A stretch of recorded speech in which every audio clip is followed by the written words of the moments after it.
Hello everyone.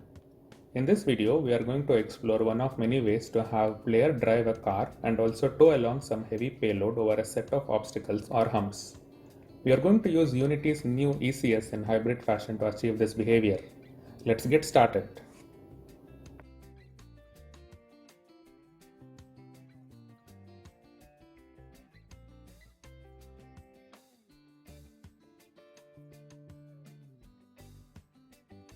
We are going to have 4 different C# classes. The drive bridge is going to interact with wheel colliders by applying brake, steering, and motor torque so our rigid body can move. The player drive entity class will be spawning entities along with moving data in and out of our ECS world. Player drive component is going to be part of spawned entity, and finally the player drive system operates on player drive component, accepts player input and calculates necessary drive parameters we need for driving the car. Okay, here we are in Unity 2019.3. We have a small scene setup built with primitive shapes along with basic 6-wheel vehicle which consists of rigid body, wheel mesh and set of wheel colliders. I also have a Cinemachine camera setup which is following the body of our car. I have already installed the hybrid renderer package which will automatically install all the dots related dependencies such as entities, mathematics, burst, etc. You can install it by navigating to Windows, Package Manager, and under the advanced option make sure show preview packages is selected and you can search for hybrid renderer and click on install. Let's test our setup.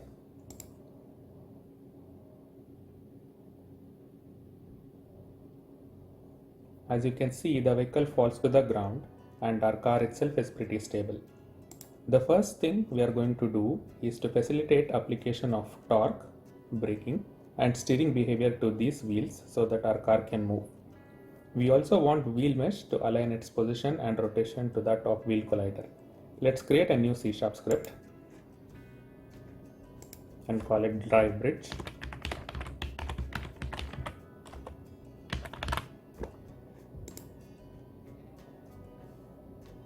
Let's create a new game object.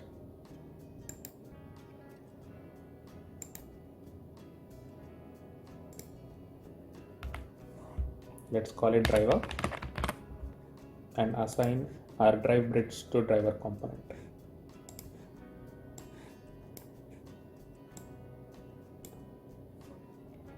This class is going to be a mono behavior. Let's create variables to hold our wheel mesh and wheel colliders. We'll create 3 more variables which holds the speed, steering and brake values to be applied to these wheels. These variables have to be public as we can set them from another class, but they don't have to be visible in the editor. We will also need a reference to a rigid body.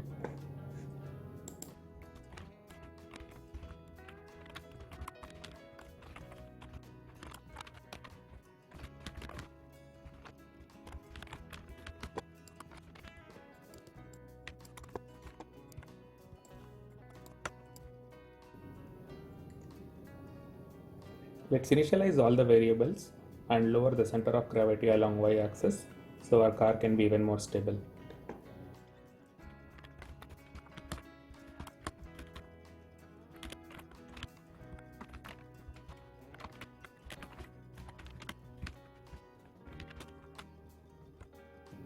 Let's set all these parameters to wheel colliders. Steering will be applied to front and middle wheels, whereas the torque will be applied to middle and rear wheels. Let's quickly write basic methods to apply motor torque, steering and brake torque.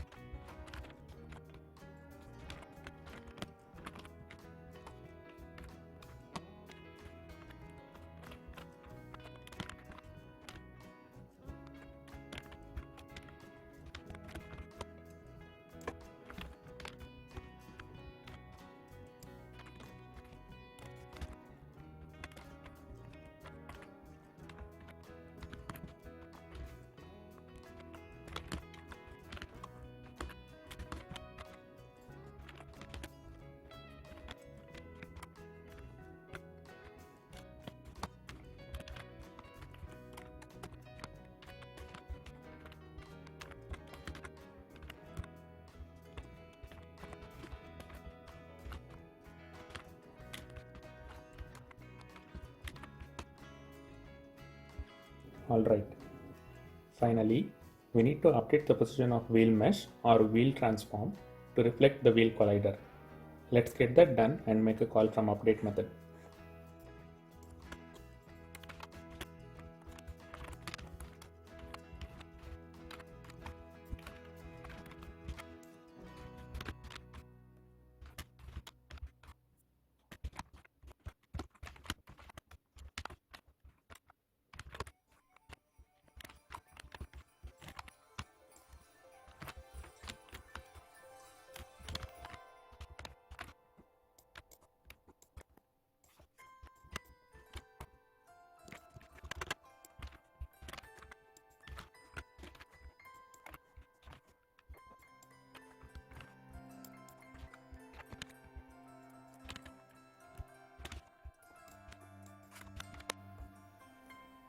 Alright, let's test our drive bridge. I have assigned the wheel mesh and wheel colliders to their respective variables, and I have disabled it. We will enable it at runtime so we can see the difference.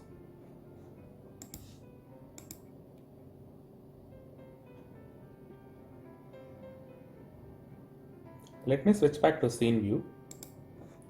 So the wheels have sunk into the ground. Let us enable our drive bridge component. So as you can see, the wheels are properly resting on the ground. Great. Now let's create our component and system. Let's call them player drive component and player drive system. The player drive component is not going to be a mono behavior. Instead, this is going to extend iComponent data and it is going to be a struct. So let's remove all the auto-generated code and we will add dependencies, Unity entities and mathematics.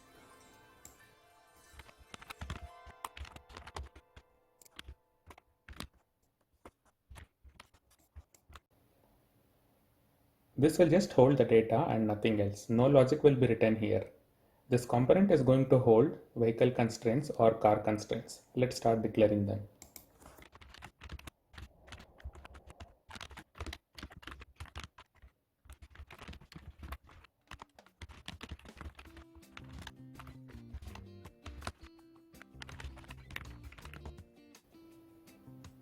The current velocity is going to be velocity vector of our rigid body and current speed is going to be its magnitude.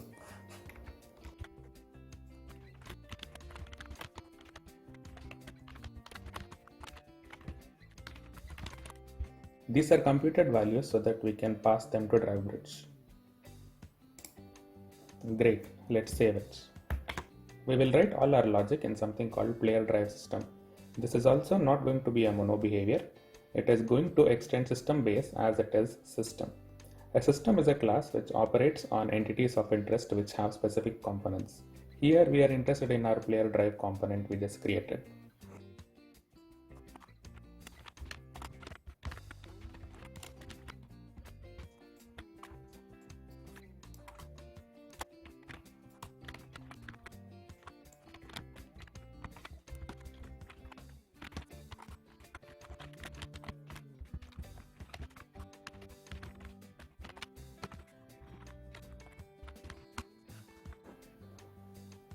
Okay, since we are interested in player drive component, let's loop over all the entities that contains our player drive component.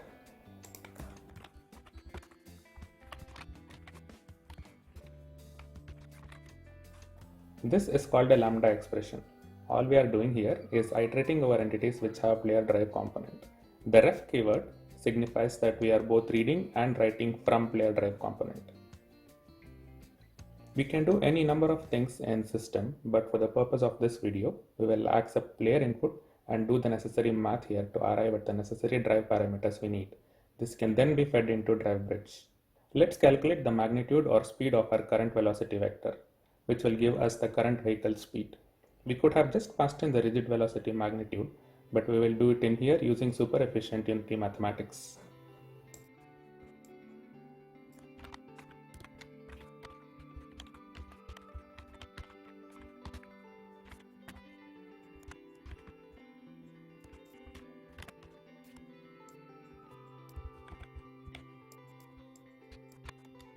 The speed parameter is simply going to be the player input multiplied by max motor torque.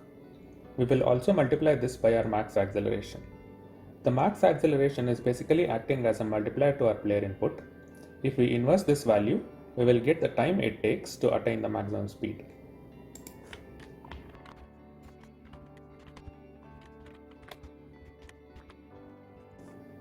We are also going to multiply this by 1 minus current speed by maximum speed. What we are doing here is applying more torque at slower speed and vice versa.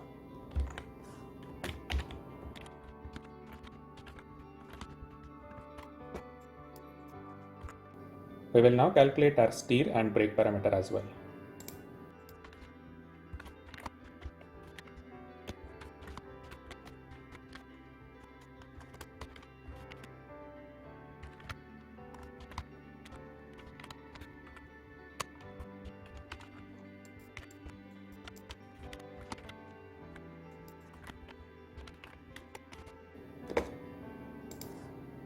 We are also going to run this on the main thread.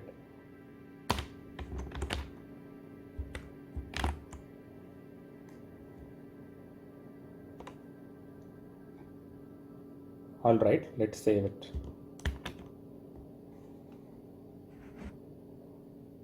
We created a drive bridge, a component, and a system to operate on this component, but none of them know about each other. We now have to move some data in and out of our ECS world, that is loosely speaking our component, and pass it on to drive bridge so player can drive the car. I have created a new C# script called player drive entity, as you can see on screen, and this is going to stay as mono behavior. Now let's create variables to hold all the values we need. We will need reference to drive bridge as well to set some values.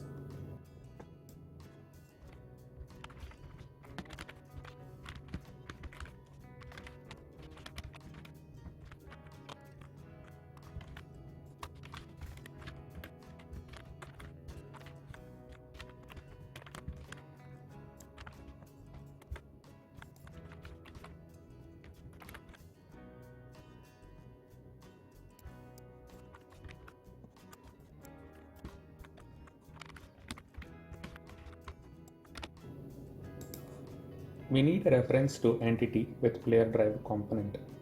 We do that by using entity manager. Let's create a variable for entity manager and the entity itself we will be creating here.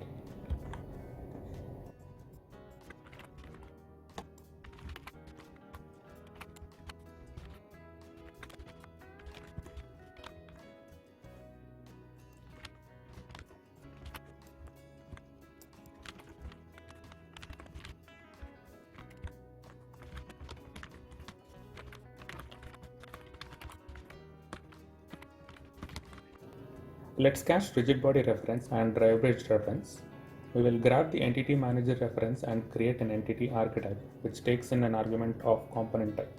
Let's create an archetype with player drive component and create an entity.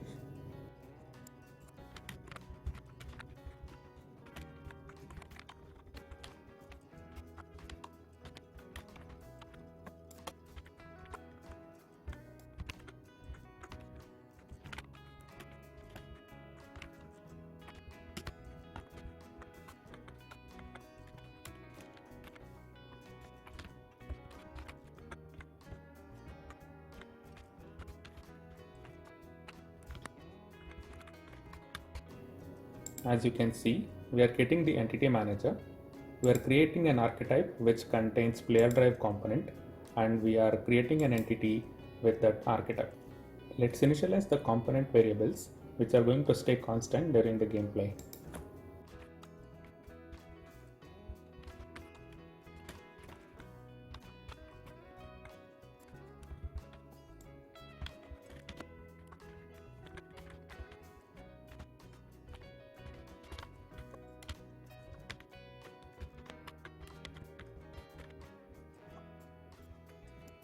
So all we are doing here is assigning the variables max acceleration, max speed, etc. with the variables that we have declared here. Now in the update method, we have to feed the current velocity of our car or rigid body into our system so it can do its math stuff. At this point, we don't care so much about when we are reading the computed values from our component. Even if we read it from the previous frame, it is not going to make that much of a difference. So we will get the values from the component and store it into our private variables.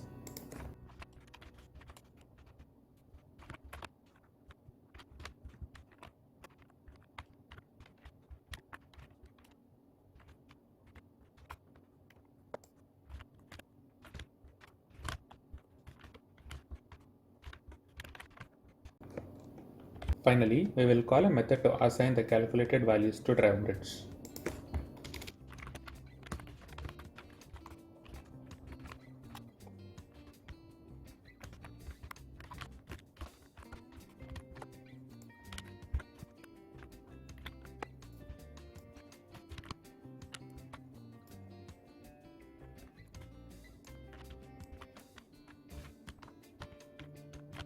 Okay, let's call the set drive parameters from the update method.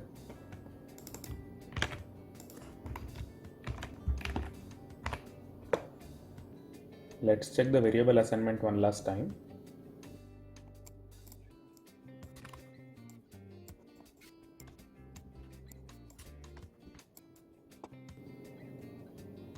Okay, let's switch back to Unity and see if it is working. Let's assign our newly developed script, the player drive entity, to the driver game object and set the variable values.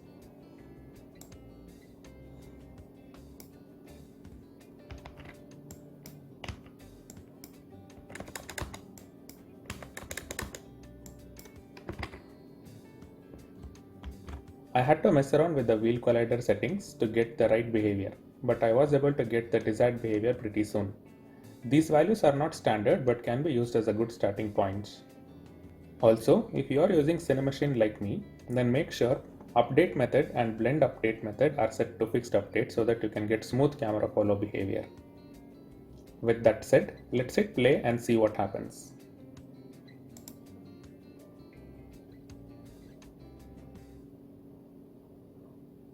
Let's switch to Entity Debugger. Here is our entity which got created. Now I'm pressing A and D keys and you can see the steer parameter is getting calculated. The W and S keys work as well, and the space bar is also working. So you can see the brake parameter is getting calculated as well. Now let's have some fun. To spice things up a little, I have added a trailer and we are going to tow some payload over the humps without dropping them. The trailer also has the same drive bridge component attached with one small change. We only need to update position and rotation of our wheel mesh, but no external torque or steering needs to be applied. To do this, I have introduced a variable called isTrailer, which bypasses call to apply torque or steering to trailer wheels. Let's enable that. I have also increased the suspension distance of our car and trailer to have a much smoother ride on the humps. And the trailer is linked to our car via hinge joint with freedom to move along y-axis and restricted to 45 degrees on either sides. We are going to carry concrete blocks each weighing 500 units or kgs. So here is what we have. 5 tons of cargo plus approximately 7 tons of car and wheels along with the trailer. So whopping 12 tons, and we are attempting to make this run by applying 3000 Newton meter of torque to 4 wheels each. That's enough explanation. Let's do this. 5 tons first. Here we go.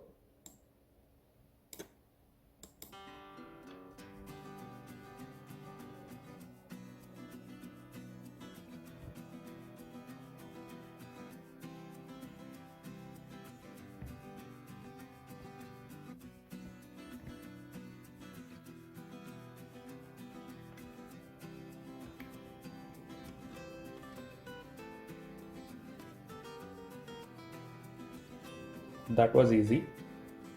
Now let's try with double the weight.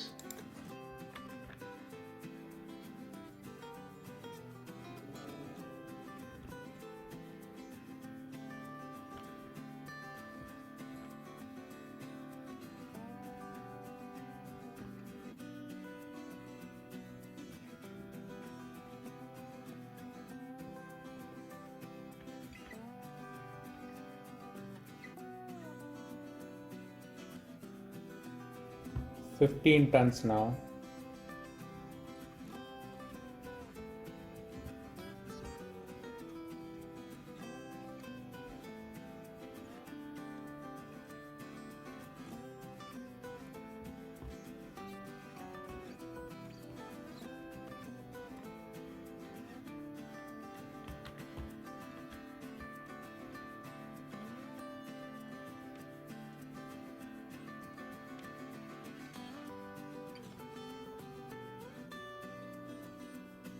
Great.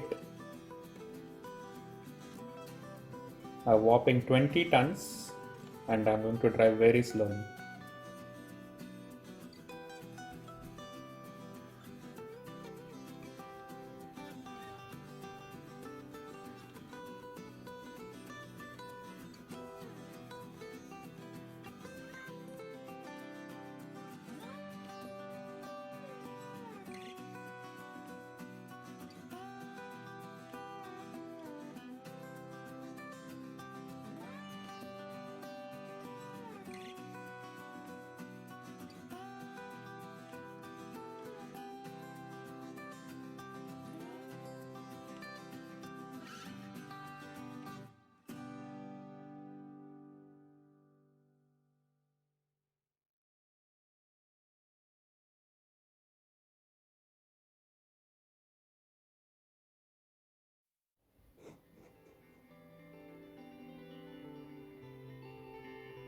Here is a 6-wheeled vehicle towing payload driven by Unity ECS.